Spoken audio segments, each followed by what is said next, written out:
All right, good evening, everybody. So right now it's 10:30 and it's right now our time to commence our Sales and Marketing Breakthrough Week Volume 5. Okay, right, we have here today, we have a very special guest here today. We have Mr. Zamri Abdullah, the Head of Technopreneurship Office Center for Student Development from UTP. Zamri, want to say hi to our friends? Hi, everybody.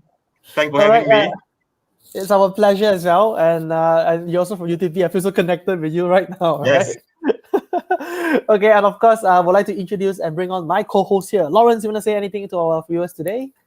Hi, everybody. I hope everybody is staying safe. Been few days since Raya, we didn't come back, but I hope everybody is still enjoying your holidays and thank you for joining us again. Okay, and since it's Raya, I want to take this opportunity to wish our friends here Selamat Hari Raya Aidilfitri, maaf zahir dan batin, salam kosong kosong. Okay, so and again, for those of you here watching this right now, I would like to invite all of you to like and share this video so we can benefit many more people watching this right now. And today's topic is a very interesting one as we talk about the opportunity for entrepreneurship, and especially for the youth out there who's going to be trailblazers in the future. So having said that, we want to see on how we can help in terms of entrepreneurship, sales and marketing for our youth there watching that right now. So again, one more time, for those of you here watching this, I would like to invite you to like and share. And remember to put this into a public status so that we know that who has shared this post as well. And do drop us your hi, say hi to us in case you're watching this right now so that we know who's watching this. And now we have Bhavani. Bhavani saying hi to you, all of us here today. Hi, Bhavani. And we have Tasmini. From Bhavani to Tasmini, it rhymes. Okay, go to yourself. Okay, so let's get into this right now. So again, one more time, Zamri, thank you very much for joining this, and especially for today. I felt so resonant with you because we are from UTP. And so with that being said, Zamri, would you mind to introduce yourself and what do you do to our fellow audience watching this right now? Hi. Thank you, Wesley and Dr. Lawrence. Thank you for inviting. This is my first time for the late night show, which is very interesting. So for viewers out there, just a little bit about myself. My name is Zamri. I'm Zamri Abdullah. I'm the Head of Technopreneurship Office UTP. We are actually under the Center of Student Development in UTP, and this unit is actually under the Division of Student Affairs and Alumni. And we develop entrepreneurs and technopreneurs through our programs that we organize throughout the years, through our stages of development. And before that, I'm also the lecturer of UTP, lecturer in chemical engineering. I think Wesley is one of our alumni, which is very interesting. We're very happy to be online with him. So I've been teaching since 1999, basically, from in UTP. So it's very, very long time ago. Helped to develop more than 3,000 engineers worldwide. So yeah, 2,000. I think I lost count, basically. Perhaps 3,500, 3,800. Also helped to develop more than 11 Chancellor Award winners, and very, very glad as well that two of our graduates that I have to teach is the cabinet minister. So previously it was YB Jobin, and the current one is actually YB Wan Faisal. So under the Ministry of Youth. Oh, actually, and also Wesley is not one of my students, unfortunately. So, but he's been a good graduate back then. Yeah. So that's a little bit about me. All right, it's interesting though. You started teaching when not 999, but you still look very young. I mean, you still look very fit, very young, and yeah. Okay, let's not talk about age today, huh? Okay, so Zamri, we got friends saying hi. We got Shalene saying hi to you, Zamri. Hi, Shalene. Shalene is here. Muhammad Fazli was here as well, saying hi to you. Hi, Fazli. Okay. So my curious question is this. I think to me it's a very curious question because you have been lecturing since 1999. And so my curious question to you is, how do you come into this scene of entrepreneurship, knowing that you were once, I mean, you are still a lecturer per se. How do you came into this scene? Oh, that's a good question. A lot of people ask me that question as well, especially people who used to know that I am a lecturer in UP. And also we have, I think last year we have one of our Facebook followers who asked, how is it to be in technopreneurship or entrepreneurship? Because I know you before. So it's going to be very hard for you, right? It's not, because it's actually go to my history back.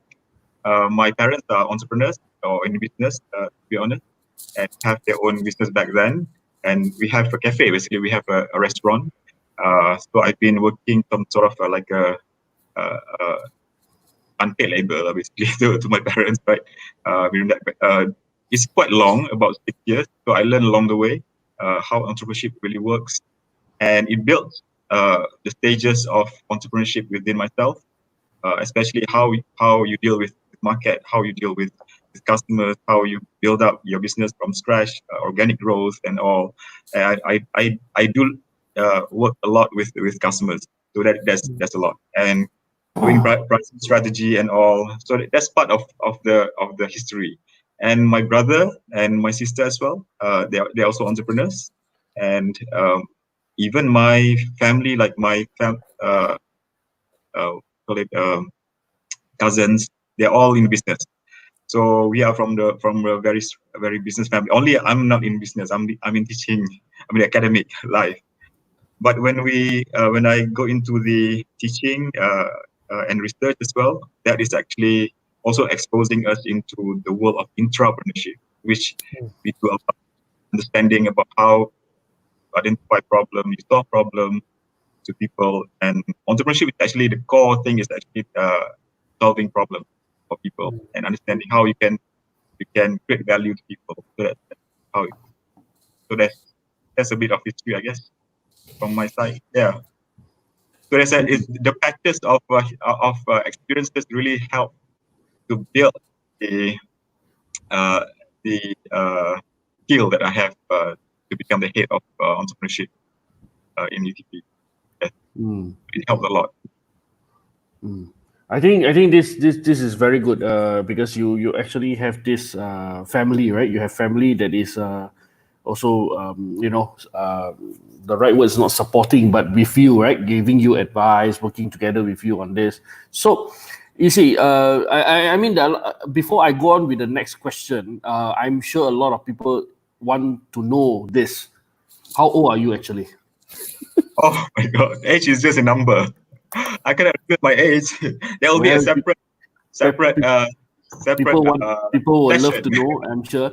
So anyway, I think among the young people today, I think in my practice we have done a lot of programs for young people. I mean, across the country. We have went to UTP before as well. So we have done across private and public universities, and a lot of young people have different concepts about entrepreneurship, and they even have different myth or misunderstanding or things that they may not have learned enough about entrepreneurship. So maybe before we go with this very big word about entrepreneurship, maybe what are some of the common misconception or myth among entrepreneurship for young people? Okay, that's a good question.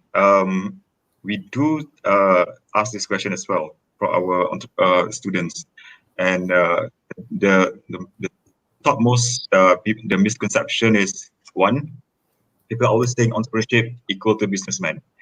Well, actually, there's some truth in it, because actually there are two different things that people have to understand. Entrepreneurs, the word entrepreneurs, the word entrepreneurial, the word entrepreneurship. So entrepreneurship is actually the way of life, or the way of doing things. Entrepreneurial is the act of being entrepreneur, and who really can spot opportunities, know how to frame the problem, how to solve the problem. You can see the possible venture out of the problem that you create the value out of it. And entrepreneurs are the one who do all of this. But if any businessman out there who really have this so-called entrepreneurial traits, their business is actually going to fly very, very well.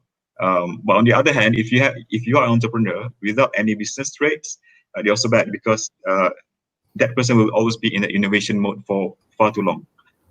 Always developing, never commercializing. So the core of entrepreneurship is actually problem solving. If you go further, yes, you have started business and you build your business from scratch. So that's how you build. And the other one that a lot of misconception is actually you need a lot of money to start. Actually, the answer would be not really. you can start with almost zero cost.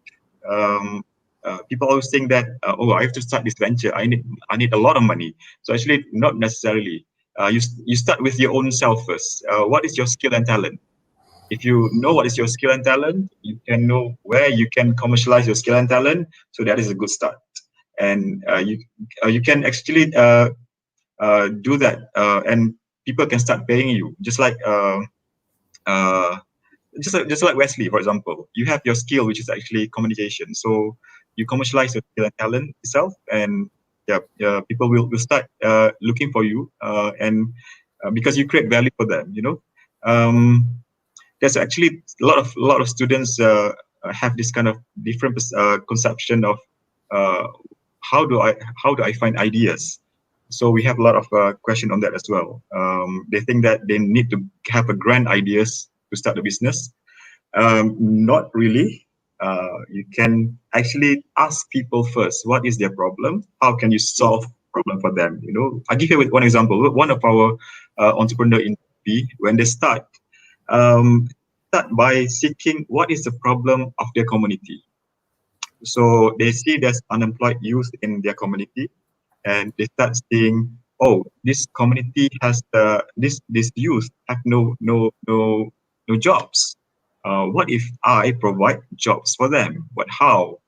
So they start doing their own business. They start connecting between the job provider and these job seekers, and they become the middle. It's like a Uber for jobs. So now they become one of our successful entrepreneurs in UTP, out of UTP.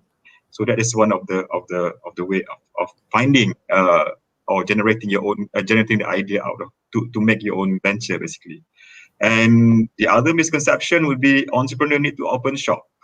So we have that a lot of that misconception. Entrepreneur, I have to open shop.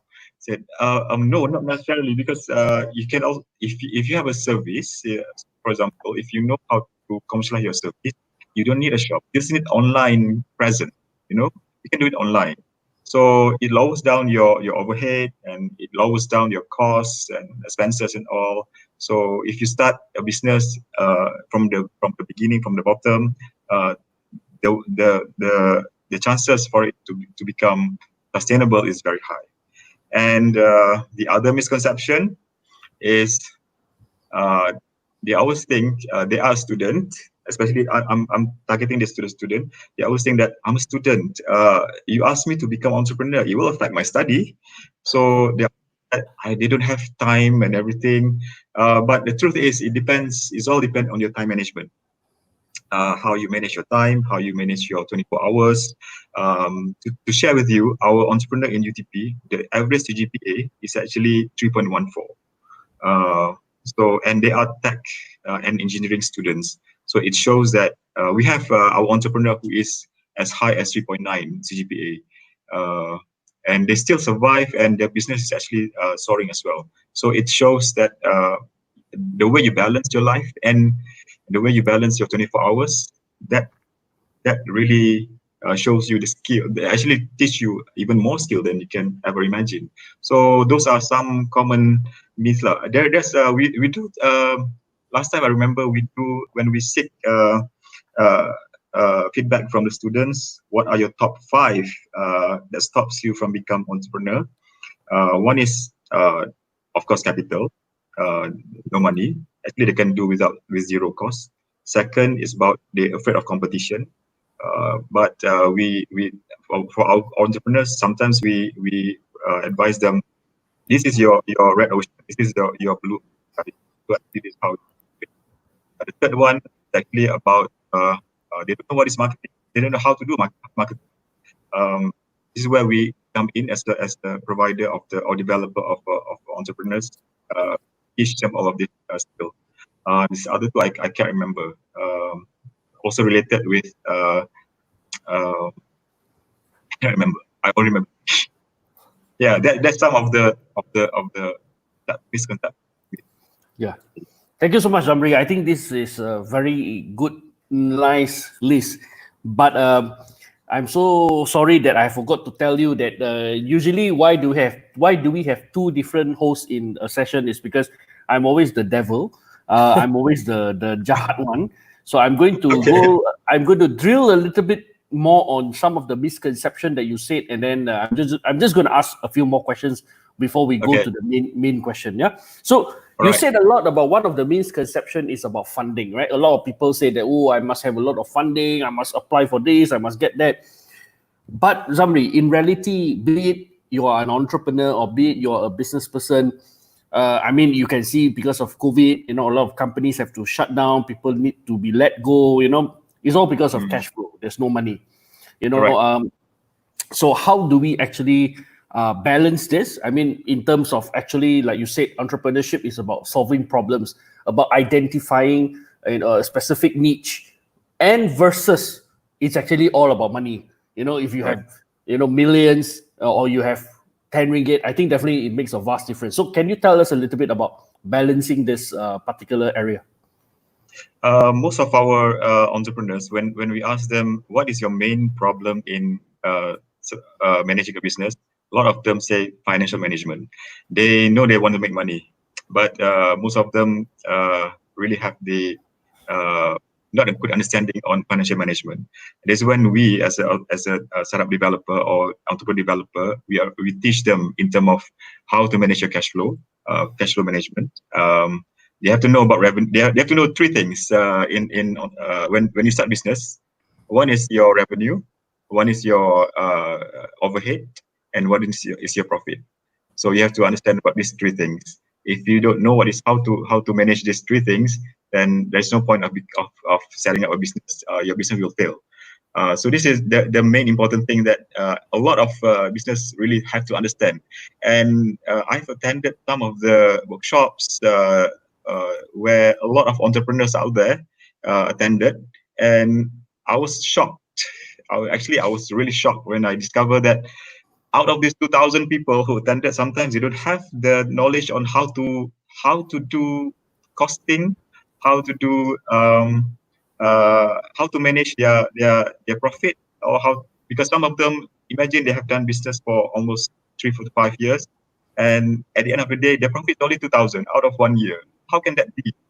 So this is the thing that we have to impart in our entrepreneurs or business people. Know your cash flow, understand about your cash flow management. That is the heart of your business. You see, these days a lot of people say the cash is king, right? Of course, cash is king, because without cash, without you save your money to the reinvest into your business, so that will be very bad. And another misconception, if I may add, a lot of new entrepreneurs, they think that all the money from business is actually their money, which is actually not true. We always mention that you must take your own salary as well, because otherwise you will disrupt your cash flow. So how much money that you take as your salary, so you have to count in calculating your profits and everything. So we have a lot of coaching. I do myself with my entrepreneurs. Even during COVID, we do a lot of coaching as well, and try to make them realize, oh, this is your cash flow, and you have to analyze your cash flow all the time. So that's one of the approach. Am I answering your question? Yes. I think you're reaching there. That's why I'm reaching there. I already told Wesley that I already have a follow-up question on what something that you explained. But you're right, totally understood, because they may not have learned this in their university, right? So even about what exactly are we talking about in terms of revenue, in terms of overhead, how do we control profits and etc. I totally understand on this part. So a follow-up question on this, again, of course, a lot of people who knows me well, or people who don't know me well, usually the first question will be, Lawrence, what do you do, right? So I always never use the word entrepreneur. I mean, I'm very old school. I say that I'm a businessman, and anything that makes money except the illegals one, I will do it. Right. So I have never named myself as entrepreneur. So Okay. This myth, right? This myth about, oh, I'm an entrepreneur, versus a businessman, right? You mentioned just now a bit of the difference between these two. But how do you see actually? Is it really different? in terms of educating the young people to become an entrepreneur or educating a young people to become a businessman. So what do you see that is different? Because I don't think entrepreneurship, this term came up during maybe, again, you didn't disclose your age, but definitely not during my time, right? During my time, we have never learned about this word entrepreneurship. Right. But what do you think is seen differently in terms of educating an entrepreneur and educating a businessman? All right. So this is a tough question, right? We've been asked that a lot as well by a lot of people. What's the difference between businessman and entrepreneur? So Yes. one of it is you see the opportunity. Normally, entrepreneur act on opportunity. But however, if you don't turn that opportunity into a business or money making, so it become non-profit. Okay, it's actually also an entrepreneur. But business, you must ensure that your cash flow is strong. So without entrepreneurial, as I mentioned just now, if without the entrepreneurial trait, business will maintain as it is. We always look for money and money and money, basically. But if you're really on the entrepreneurial mode, okay, this business doesn't work well, right? We have to change our business model.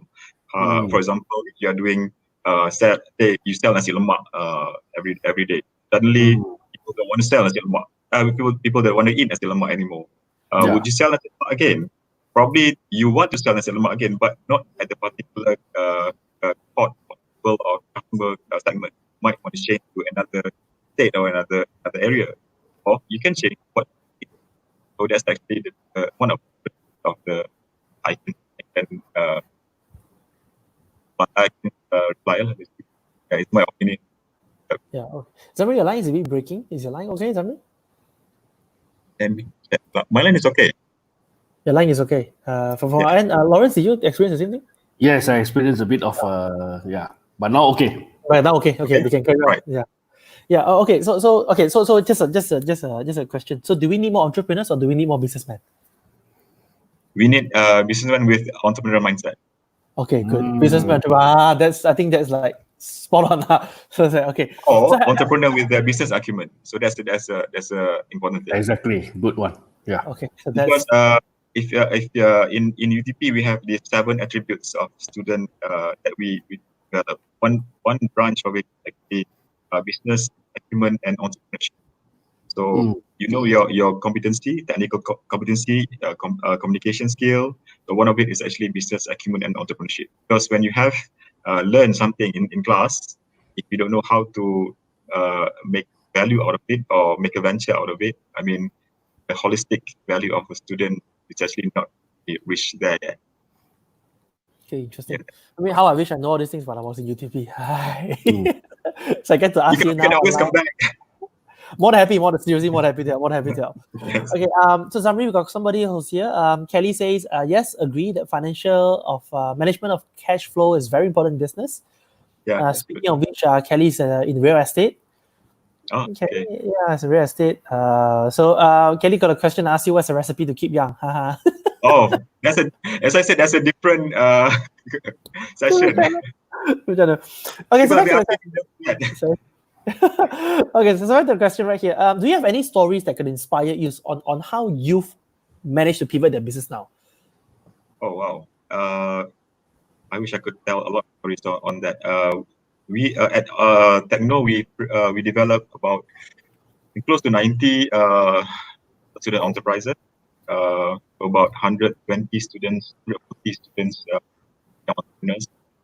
Yes, there are some who their business were not affected by COVID, were not affected by COVID. And we're quite surprised with that as well. And some of them highly affected. For example, this one team from travel staff, highly affected because people cannot travel anymore. Can you hear? Yeah. People cannot travel. People cannot travel. Yeah. Yeah, so they are highly affected, and we have communication recently for them to pivot a little bit, maintain the goal of travel business, but change it probably to e-commerce. So try to think of how you can actually make value out of it, because people know a certain business, they are in trouble. So that's one of it. We have other entrepreneurs who pivot as well. One of it is the F&B startups. In previous before COVID, they are doing they take the supply from other people, from the supplier, and they distribute to the community in UTP and in Sri Iskandar. But because of this COVID, they have to go back to to their hometown. And when I asked what happened to your business, do you change? He said, yes, we change. Instead of we get the supply from other people, we produce our own. So they sell it to the community, and every time, every day, almost sold out. So it's quite surprising, because it's food. It's a people need the food for sustenance. And we have some young which one if I'm mistaken, those who are not affected. For example, this clothing startups who do hijab. Of course, in the first 2 weeks, when I asked how's the business going, they mentioned, yes, it is affected because the supply chain stopped. They cannot get the supply chain from the supplier, from the kilang. And then after that 2 weeks, suddenly it's boom. I think it's because of demand of the Ramadan, of the Hari Raya, so there's a lot. So it's quite surprised. So now she has done quite a huge sale out of this businesses, out of the business. And for some of our startup, for example, our tech startups who did online businesses who did online business through online, their business is surviving, which is quite okay. Yes, so it varies. We have a lot of variation. Some of it is good, some of it is struggling, some of it is is as is. Yeah. So that's some of the examples, basically. Okay. I mean, it seems like you have a lot more from the way you're like, well, you're just picking which one should I tell you. Yeah. And I want to follow the next question, right? So since you are also involved in coaching the students, which I find is very good, and it helps nurturing these people. Like what you say, I really like is about the entrepreneurial mindset. Having said that, you being an entrepreneur is one thing, but it's an entrepreneurial spirit to be able to spot opportunities. So having said that, so based on your experiences, I'm very keen to know this from you. So since we've got friends watching this right now, sales and marketing, business owners out there. So what are some strategies that you would advise for business owners to pivot their business right now? One of it would be, I would say, look at your business model. Look at your business model. So how is your business model is going? How is your business happening? Look at how the demand.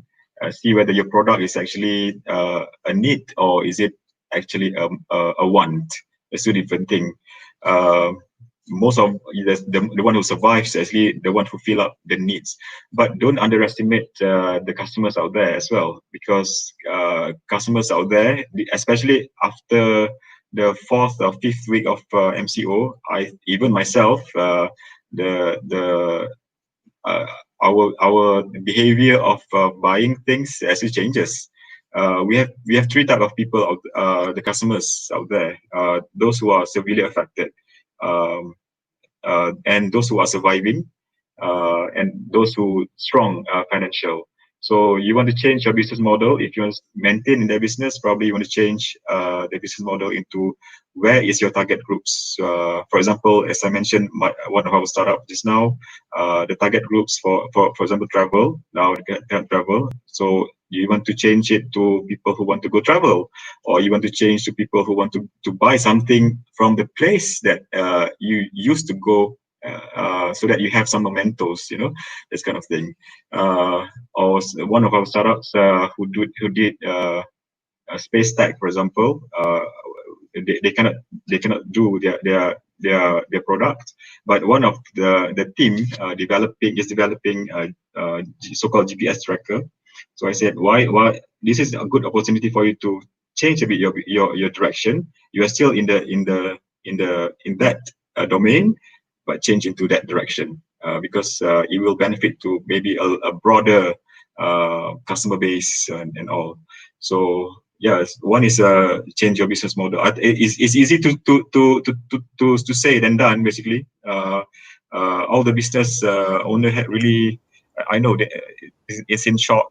It's in really, because of this COVID. And the other one would be do SWOT of your team. Basically, for example, even myself in Techno. Because I treat my unit, my office as a startup as well, because there's only 3 of us. Since the COVID, we have to stop our operation, physical operation. So the staff in there, I changed their way of doing things. Now, why don't you become the content provider for Techno? Because you know the certain domain. For example, I have staff who are in the product development, who knows more about 3D printing, more know about the tech aspect, more about material selection and all. So provide content, because actually you are providing content to the center. You are adding value to the center, and if people want to go and take the opportunity, so you are the one who can be seller. The other one who are in the business domain, development domain. So the same thing. So do a lot of content out there. We do find a lot of guide. How do people get certification of halal ke, or from KKM ke, whatever? Provide content, and we are going to offer it. So SWOT your find what is your strength, weakness, opportunity, and threats of the team. The other one, I would say, if you want to pivot, or if you don't want to pivot, one way is collaboration. Um, I I I read no, I watched their webinar in the second week of COVID. There's a team of ladies in the panel. They mentioned that their business is stuck, but they collaborate with other entrepreneurs, and suddenly the strength of the other team actually complement the team. So you see that there's an opportunity there, and the business survive. Both are surviving. So actually helping. It's like an early Alibaba model, if you know, when they start selling to each other and buying from each other, and people see the transaction. So actually helping each other. One way of I think it's one way of doing it as well. Yeah. Am I answering the question? Actually, Okay. yeah. Yeah, So yes. I think you answer your question, huh? All right. So okay. So I'm going to play now the devils again. The Yeah. devil. So, Okay. yeah. So before we go to, I think we just go to this question, but in my mind I already have more questions leading to this question that I'm going to ask you. So I think MCO has hit a lot of people badly. Companies, SMEs, or even individual. For example, the young people, those that who may have job, may have already lose their job. Those that who have no job, I think the chances of them being employed is even tougher at the moment. So there's a rising concern about unemployment among the graduates and also the young people. So what do you recommend? Do you recommend them to explore entrepreneurship? And if so, why? Okay. So you're asking about the unemployed grad or youth. Yes. It's a biased question to the head of entrepreneurship, because I will answer that as yes. Yes, definitely. You have to venture into this is a good way of good moment or good time. I know it's a bit of cliche to answer that question, because a lot of business guru out there also tell the same. This is the cliche. Is the barrier of entry is very low. The only thing is that you have to strategize. Current unemployment rate in Malaysia is 3.9. Which is quite high compared to before COVID, which is 3.3. And there's a high possibility that the Department of Statistics mentioned that it could be 5.5. So if we don't do anything, we'll reach toward that number, and it's a very alarming rate, basically. So yes, it is. MCO or non-MCO, COVID-19 or non-COVID-19, actually what you need to do is do a little bit of soul searching, know what is actually what you are good at. If a lot of people know what is ikigai, the concept of ikigai, you have to know what is you're good at first. What can you provide value to people, and try to find who can actually be your potential customer that you can commercialize your skill and talent. For example, if you are good at Excel, why don't you do online courses on Excel? There will be a lot of people out there who want to learn Excel, but try to find three different similar businesses and find differentiation of what you can offer people, because you want to find your ways of doing business. You need to find your niche as well, and yeah, you use your skill and talent. There's a lot of problem out there basically. Example, the current problem, say if you look at the rural area, there's now everybody has to do online teaching, everybody has to do online learning, right? But those in the ceruk kampung, the internet access is very, very bad. So how, example, if you are an electrical and electronics engineering student, how can you help? How can you provide something, create value for them, and how you can turn that into a business opportunity? Or if you look at, for example, some of the those in the travel tech, for example. Again, I have to go in one of the domain. If you look at these days, people cannot go travel out there, but people want to go travel. So how can you create some sort of the same experience through virtual reality or visualization, so that people can immerse themselves? So if you learn IT, if you learn virtual reality, why don't you provide that and offer that to the travel agents and all, or businesses quite similar to that? There's a lot of opportunity. Only that you have to explore. What is that? What is actually you good at? Retrenched doesn't mean that you are the opportunity stop. It's actually, it opens up even many doors, which you could not imagine. So try to explore. Yeah, it's easy said than done. Basically, they have to do some sort of digging up, do some reflections themselves. So entrepreneurship is one way. Again, entrepreneurship is a act of opportunity. If your intention is pure, your niat is humble, humble enough, you can not only change yourself, you can change the fate of other people as well. I'll give you an example. On one of our startups, when they provide this job platform for the community, their community in Manjung, they start Manjung Perak. They start small, so you always start with small, and then they validate. They really fine tune the business model, and now when they start with 20 plus people who become their first customer or first adopter, now it becomes 4,700, and yeah, so there's actually a lot of opportunity there, basically something that you need to explore yourself. At Techno, we have this some session we call it ideation.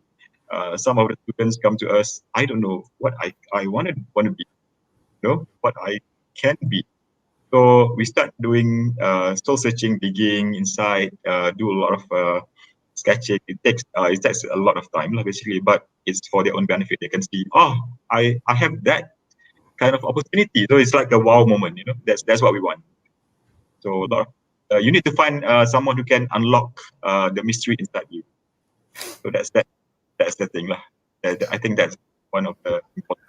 So I think this is very important, Zamri. You actually just brought this second question by natural, because this is exactly what I wanted to ask. You mentioned a bit about soul searching. You mentioned a bit about trying to understand yourself.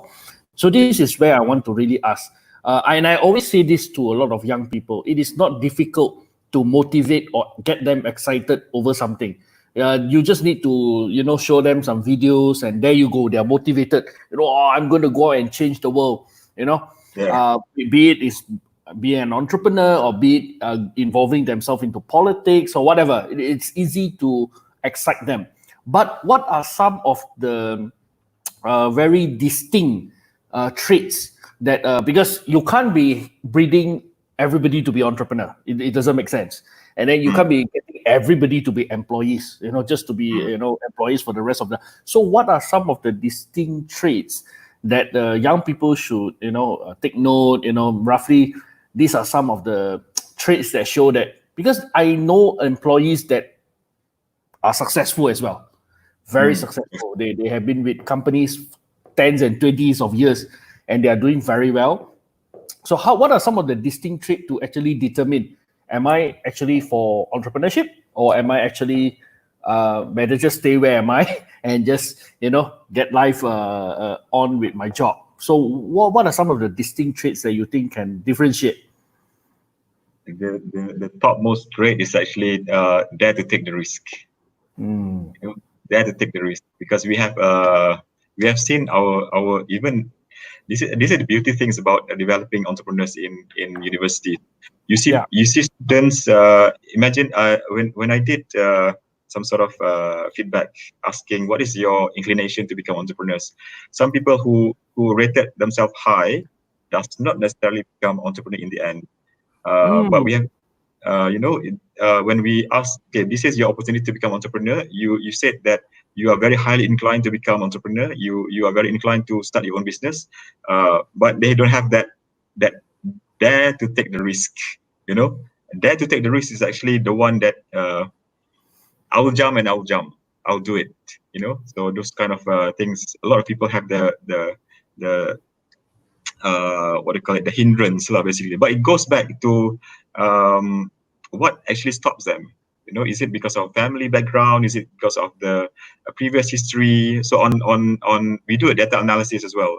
We have descriptive analysis, but we haven't go into the really deeper on the predictive analysis for the students.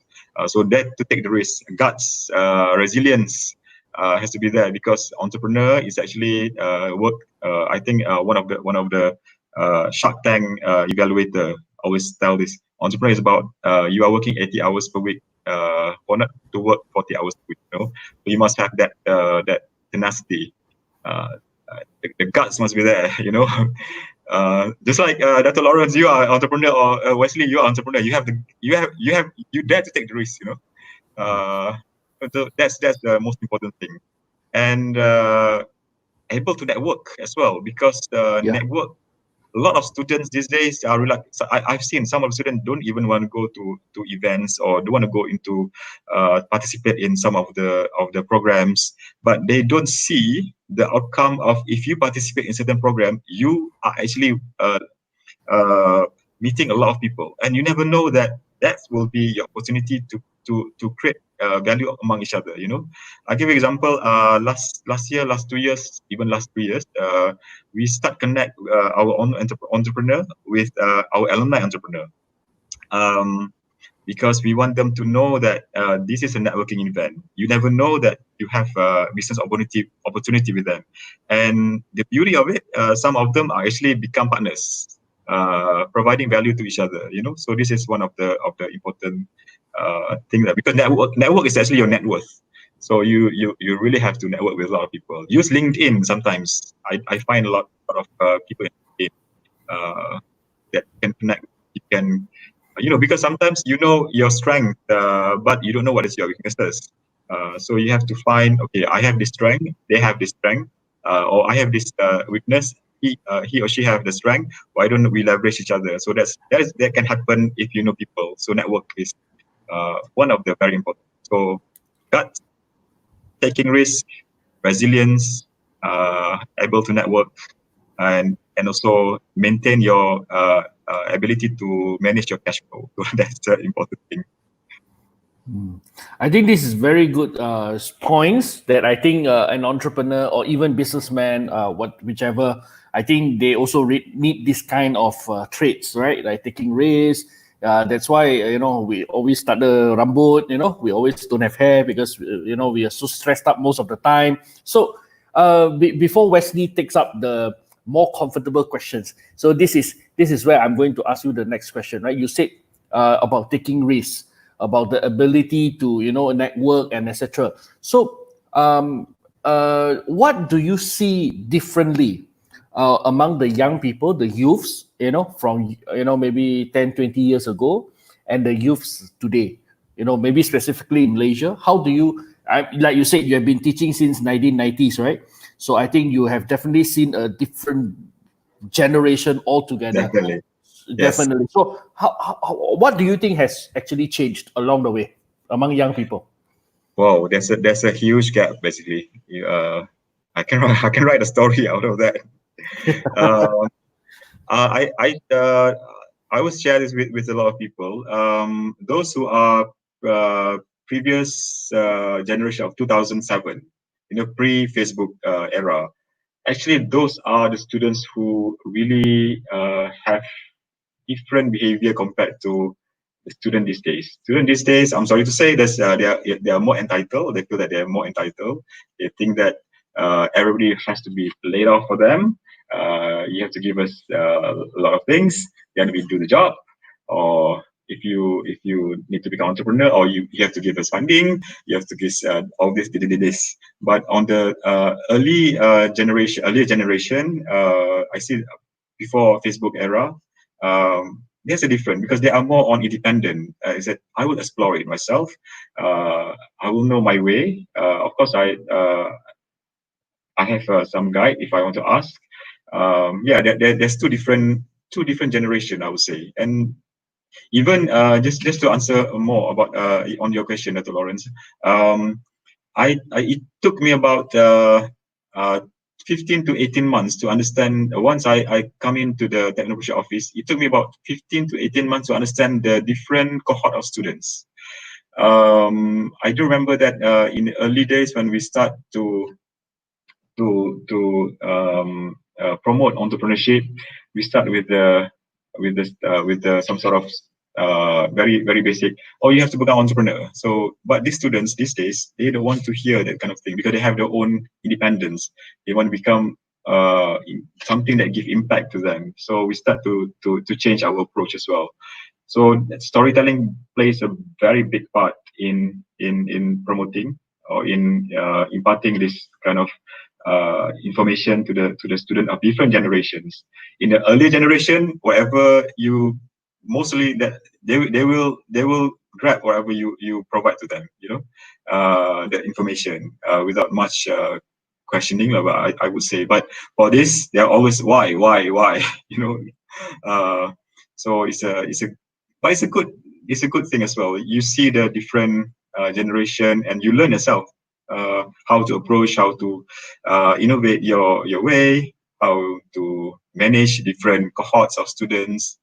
Even those who come in, say for example, in 2016 first year is different compared to 2018 or 2017 first year. So you can see the different because of the ledakan of the what do you call it, social media and all. It's affecting. Yeah. So is that the answer? Yeah. No, actually, there's no right or wrong answer. I like the part because you're on the ground. So you're on the ground. You read the students. And I like to hear that part because me and Lawrence, we strongly believe that for us to really know the answer, we must reach out to the roots, reach out to the ground. It's not just based on numbers, but to really get down there with the ground as well. Yeah. So, and speaking of which, Zamri, let's get into the ground. So I got a question from my friend who's called Vincent. Vince Lee is here. So Vince Lee asked the first question. He got two questions. Let's start one first. So the first question from Vince Lee would be, how do business people deal with failures? What goes in their mind? Wow. How do business people deal with failures? You have to ask the entrepreneurs themselves how to. I give one of my own experience of dealing with one of our entrepreneur who has to leave the business and have to sell the business in early days. They doesn't take it very well. Of course, they think that failure is a failure. Because of one of the failure of the business, actually the team member is not really working well, and what we what I discover is that it is affecting their mind health. Mental health as well, and it goes into their daily business and all, and really affecting. My answer would be wow, that's a good question. I'm stunned with this question. I always remember this statement. Never a failure, always a lesson. You know, I think it's a proverb of uh, Arabs or thing, or is it I read it from Rihanna or something? Never a failure, always a lesson. So if you think it's a failure, but you don't learn from it, then it is a failure. But any failures, if for entrepreneurs, I think you have to do a lot of failures. If you're not doing a lot of failures, then you're not doing a good business. You don't learn. You know, there's something. I know. Probably Dr. Lawrence want to add on that. Yes. Definitely. Actually, I just when you say that, yeah, you know I will play the devil card, right? So, but I really say this a lot of times as well. People say that, you know, if you never fail, you will never know, you will never learn the lesson or whatever. So you need to fail in order to learn. But there are some people who may not be able to take failure because you know, the like you said, the resilience is different, you know, etc., etc. So what are some of very simple people at your level could say advice? What are some of your advice to people who have failed and you know, they wish to stand back, they wish to stand again? What are some of the things that you can share with our friends? Read a lot, man. Read a lot. I think one of it is most of the failures happen when you jump into something but you're not ready. But if you have prior knowledge, or even a little bit, for example, you learn about how to manage your team, how to manage your cash flow, how you manage your customer. So this is a good thing where you have to do some reflection and do read a lot, learn from the people. People say that you learn a lot from the other people's failure, even faster compared to people's successes. So there's a lot of resources out there. Just dig it out there and see if this is actually the failure that's similar to you. For example, okay, your team collapse. Why? Right? So go a bit deeper, another layer. Why is it happening like that? And then go another why. Normally, when we do 5 whys, we know what is the root cause. Maybe it's ours, yeah, maybe it's us, you know, or maybe, for example, if your business fail, have you done your marketing well? I do a lot of coaching of my entrepreneur. I said, why people don't buy your products? Have you done your marketing? When I see to the Instagram page, when I see to the Facebook page, how frequent do you post? So when I see once in 1 month or once in 1 week, you should make sure there's actually a communication. Do a lot of content marketing, even up to a level where I provide some sort of advice on how you should do your own image. The good way of doing an image, how to portray a product so that people really feel the desire, you know. So businesses is more on communication. You need to create trust with your customer and create that kind of communication always be uh, uh, sustained along. Yeah, I think read a lot, and you can also learn a lot from social media. For example, from Instagram, there's a lot of not just people posting about their life, but there's some out there who really teach you on strategy. So go and read. Yeah, actually, one way is actually make yourself educated, you know, and learn from a lot of sources. I would always say learn, unlearn, relearn, co-learn, and co-create. That's one big way, lah. You know, and then that's my advice. Yeah. Right, very good and solid advice you have right there. I like the part of this learning because there's always so many things to learn, and there's always enough things to learn. I think there goes one quote: the moment that we stop learning is a time that we really start dying off our entrepreneurial Right. mindset. Yeah. Right. Yeah, and speaking of which, we learn, right? So let's pick another question right here, Zamri. We have one question from Wins as well, or a follow-up question. How do business people get funding? How do business people get funding? One, what the the best way to do it is beg, borrow, or steal. But don't steal. You can beg, borrow, or steal. I would advise my entrepreneur, even for my entrepreneurs, the first thing I would advise: do not take loan yet. Don't start with your own saving or own money. Or if you want to borrow, okay, ensure that you can manage the cash flow. But if you can start even at zero cost. But for those businesses who are ready to grow or to scale, now you have to educate yourself in terms of investment strategy. Okay, you have to understand about the investment. Go and learn from investment. There's a lot of funding out there. If you have the government agencies, there's a lot of government agencies that give funding based on different level of your businesses. We have Malaysian Debt Ventures, we have Cradle, we have even Magic. We have the other one would be, I can't remember what is it. We have SME Bank. So we have a lot of funding out there, and we also have business angels. For example, Malaysia Business Angel Network, MBAN. We have Proficio. If you want to do some sort of crowdfunding, there are Ataplus. There are crowdfunding agencies out there. If you want to go even higher for the venture capital, so Malaysia have a good venture capitalists as well. So there's a lot of opportunities. The only thing is how you network with people, how you penetrate the network, how you really understand how to work your way into your ecosystem. So entrepreneurship is about having your own strong ecosystem. And the one thing that I really like about entrepreneurship compared to the teaching, right, is that entrepreneurs really support each other. So this is like, I never see this kind of situation before. Yeah, of course, you are it's like businesses are competing, but at the same level, they are actually supporting each other. So it's like, oh, this is something so beautiful to see. So it's part of the network and community. You have the ecosystem that's very strong. Yeah, I think that's my answer for my response to that. Well, that's a I hope very you answered the complete. question.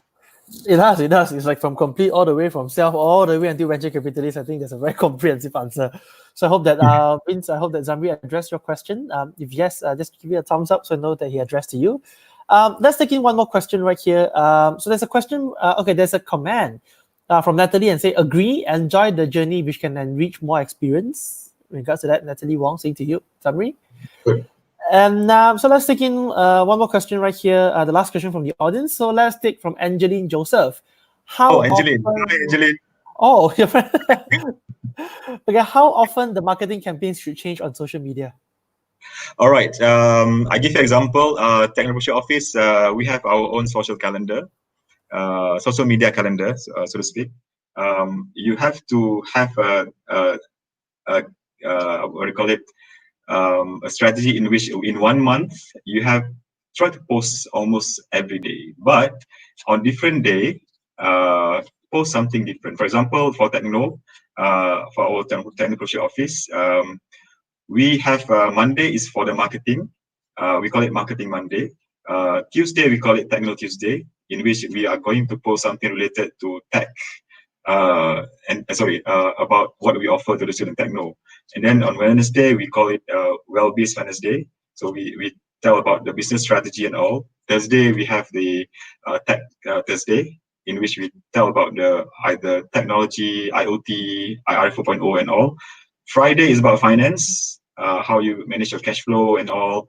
Saturday is about, we call it Sentimental Saturday, in which we try to bring back what is the throwback of the activities that we have done, so that people can see, oh, actually we have done that, and try to reminisce back, and people are refreshed. Along the way, try not to promote your product. I try to also tell this a lot to my nephew and nieces, because they are also entrepreneurs. Don't tell your product, but tell what the benefit of the product can give you. Create the value of it. and people will not buy the product. People will buy the benefit. How does it really solve their problem? So that's one way of marketing is communication. People are confused marketing and advertising. Marketing is not advertising, so to speak, but advertising is one way of marketing. So you must create value out of the market. How frequent? I would say as frequent as possible. However, the danger would be you might flood people's timeline as well. So try to be careful as well on yeah, you're gonna play your cards right as well. Yeah, that's my answer for that. Any more questions? I think this is good to differentiate, between what I think this strategy about what do you do every day differently, so that they can also get value from whatever that you are trying to post on social media as well. I mean, Zamri, before I let you go, so I have this. I think it's a very simple, but yet I think it's not going to be easy question. Hopefully for you to answer. Okay. Entrepreneurs or whatever, as people, as entrepreneur, or as a we sometimes have dilemma on when to stop or when to do certain things. When do you think it's time for entrepreneurs to say, I don't want to use the word give up, but when is it the time that they should know that, okay, it's done? Either you need to pivot, or either you need to just say thank you very much. When do you know that you have already reached that bottleneck, or you need to just go? Okay, that's a tough first question, right? So you are roasting me here. Actually, I would how would say it depends on individual. If you think that you are keep providing value to people, right? Keep doing the yeah, keep adding value, keep providing value. I think you can just do it as long as you can. However, you need to coach a new person as well along the way, so that you could be the different, and not just the business owner, but maybe the investor of the business. If you read the what do you call it? What do you call it? That book, Rich Dad Poor Dad. Yes, you have 4 quadrants, right? Which is the self-employed, which is the investor, business, all those. So maybe when you change the quadrant, then you can still maintain business and become part of the business. But on the other hand, if you reach a certain point of, okay, let's try other ventures, then I think that's a point where you feel, okay, this is the moment, this is the time. I'll give you an example. Even myself, there's a point where I think teaching, I've reached a certain point already, so I'm okay to venture into entrepreneurship. That happens in 2016. So I see that's a pivotal part as well. But along the way, when you see, all right, entrepreneurship, I've done this. Maybe somebody else need to bring it to the next level. I'm ready to go. So that's going to happen hopefully soon. Yeah. I think that's my question, my answer to the question. Yeah, I mean, Only you know what is best for you, basically. and I think that's a profound answer, because only you know, all right. Not people. I mean, people can give you advice, people can give you sharings and opinions, but only you know whether you should continue, whether you should stop. Stop doesn't always is bad. Continue doesn't always is good. So I think only you will know whether it's an indicator for you. Yeah. Yeah. So in regards of that, Jamri, I'm enjoying this conversation a lot, and especially from questions up, down, left, right, and all, right? Because we want to know, because only with these questions your natural self will come up, which is exactly what I'm doing right now. And speaking of which, we are almost reaching the end of this program. Do you have any last advice for our viewers watching out there? My last advice would be read a lot, because that's the entry point for you to really educate yourself, and don't just learn from the books, learn from the people experience, learn from the the environment around you, so that you can grab all those experiences as well. So that's the thing, basically. And start now, start the venture now, if you're ready. And if you, another one would be find your coach and find your mentor, because you need your coach and mentor, more than you need the funding provider. Yes, I guess so. Yes, that's my last advice. It's been a good session, so thank you very much for inviting. Yeah, and again, sharp, short, sweet. You talk about learning. You talk about finding a coach, finding a mentor. I think that's most important from getting funding. I wouldn't say I'm like a huge entrepreneur. I think I'm still a long way to learn from me, but I totally agree with your point. And Natalie Wong says, "Yep, Rich Dad Poor Dad." She even put the link out there. Any one of you here who was watching this, you want to check it out? It's also there as well. Yeah, so with that, I want to take this opportunity to thank Zamri for your time. Thank you so much for joining us today. Thank you. It's until like 11:30. Lawrence, you want to say anything? Yeah, Zamri, I want to say thank you so much. I don't think I have made your night miserable, but I think these are some, I think people like Wesley knows me very well. I'm a very realistic and very practical person. So sometimes, I ask questions which resonate exactly what's happening at the ground. So I want to say thank you so much again for spending time. For those our audience there, and we're going to keep this video actually to look for coach and mentor. We have two right here, one Wesley and one Zamri. Yes. So for those who wants who wants to speak to Zamri, please later on I think Zamri will be sharing. And to those who want to speak to Wesley, I think Wesley is everywhere on social media as well. So these two are the best coach and mentor that any young people could have. So Zamri, thank you so much again. Thank you for inviting. Yeah, thank you for doing this with us. Everybody. Thank you to the viewers as well. So thanks for the opportunity. Bye. All right, so for the viewers out there, if you're enjoying this conversation so far, so comment a yes. Say thank you to Zamri. Send us your love so that I know they are learning so far. And Zamri, I cannot let you go yet without before having a group picture. And just a shout out as well. Anybody who look for a coach, Lawrence is always there. Look out for Lawrence Law, for Lawrence Law, Prentice, Twitter, all the things. Right? Okay, so let's take a group picture. Okay, shall we? Lawrence, what's our quote? Okay, peace sign. Peace sign. Yes, peace sign. Okay, so ready? 1, 2, 3.